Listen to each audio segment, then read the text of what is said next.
ponk bu njëkk bi nga xam ne kon moom la ñu waxtaanee jëm ci koppar yu ñu ne Ousmane Sonko da ko jot ginnaaw ay contrat pétrogaz yoo xam ne kon signé na ko ak waa Qatar alors bi nga njëkkee dégg loolu ban appréciation ak ban impression nga ci amee.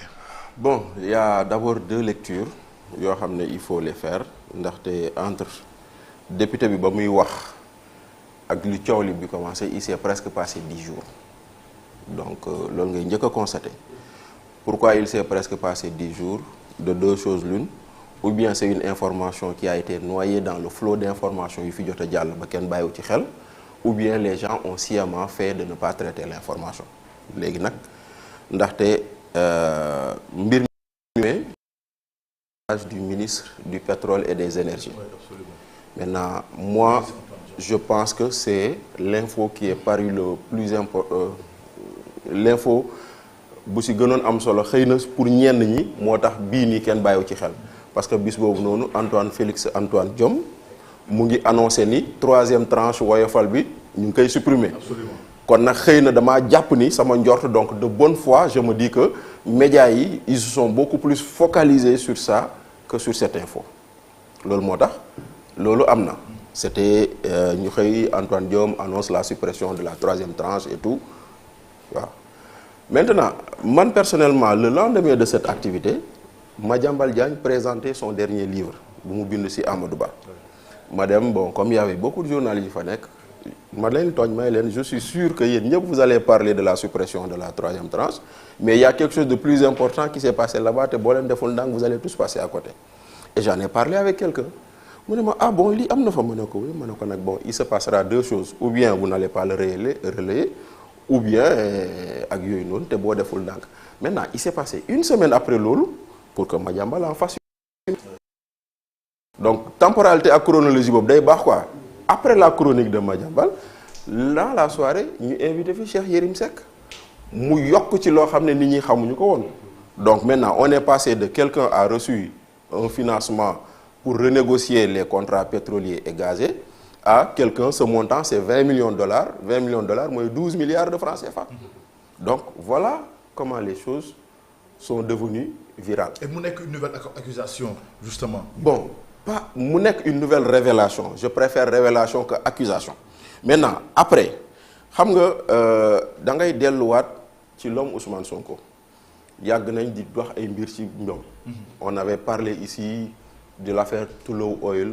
On s'est rendu compte que wala bokk après pour dire que finalement c'était pas ça. Mais am na yeneen affaire ndaxte lu taxoon man j'avais dit et j'avais fait le pari avec le journaliste avec lequel je parlais je lui dis ça le canard enchaîné wax na fii ça ne vous a pas ému kon lii tam ça va passer inaperçu parce que yenn journalistes yi. vous avez traitement bi bett la quoi. moom le fait que non xam nga journalistes yi aujourd'hui ils ont deux méthodes avec Ousmane Sonko soit c'est la peur. Soit c'est un parti pris ñaar yooyu moo sonal journaliste yi te grand bi xam na lu may wax yàgg naa di ko wax ni bokk na si lu feebar réew mi le comportement des médias parce que des fois on ne pose pas les vrais débats et quand on les pose mal on ne les pose pas pour trouver des solutions mais on les pose dans l'œil accusateur d'être dans une position inquisitrice du genre Modou Mbacké jël na wala alors que la question c'est une question importante tellement importante que am na pour man lieu de poser. Parce que, pourquoi je le dis? Le 7 juin, le canard enchaîné fait un article ici, dans lequel il dit des choses extrêmement graves, mais les gens se sont tus. Il n'y a même pas de reprise. Et pourtant, les mêmes médias qui n'ont pas repris le canard enchaîné, c'est les mêmes médias qui ont repris, par exemple, un autre journal quand on a dit que Terre Bimomuniko. C'est les mêmes médias qui ont repris un autre journal français quand on a dit qu'il y a des nervis qui ont été filmés du siège à pair. Alors que c'est des médias étrangers. Donc pourquoi ce traitement distancié ou sélectif? Pourquoi Bini nous devons donc mais en tout état de cause, le canard enchaîné lu mu wax dafa am solo parce que beaucoup liraient, il dit en substance que y a une partie dans laquelle même ça aussi les organisations féministes, je ne les ai pas vues manifester. C'est là où Ousmane Sonko dit si je devais violer, ce ne serait pas ben guenon bu AVC lay doon. Et même ça, les organisations féministes, c'est dans le même article, il est dit que, voilà, L'opposant qui se réclame d'un islamisme, de l'islam mouride est également partisan de la peine de mort et de la criminalisation de l'homosexualité. Ce qui, entre autres, lui vaut l'appui des frères musulmans. En mars 2021, après sa première arrestation, un leader frériste égyptien, Saber Masrour, appelait à le soutenir sans réserve.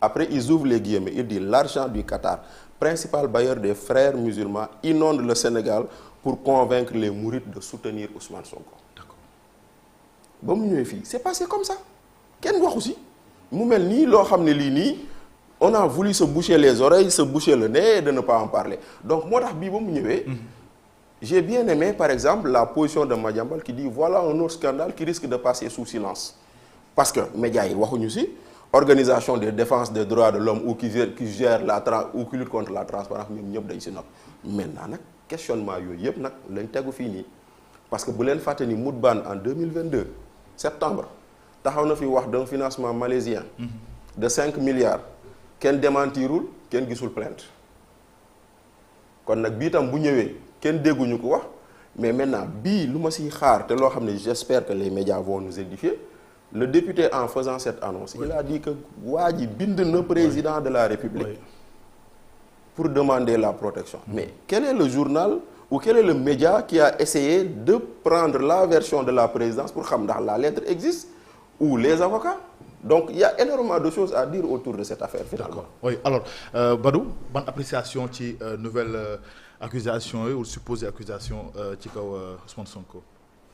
waaw man nag je vais pas m'appesantir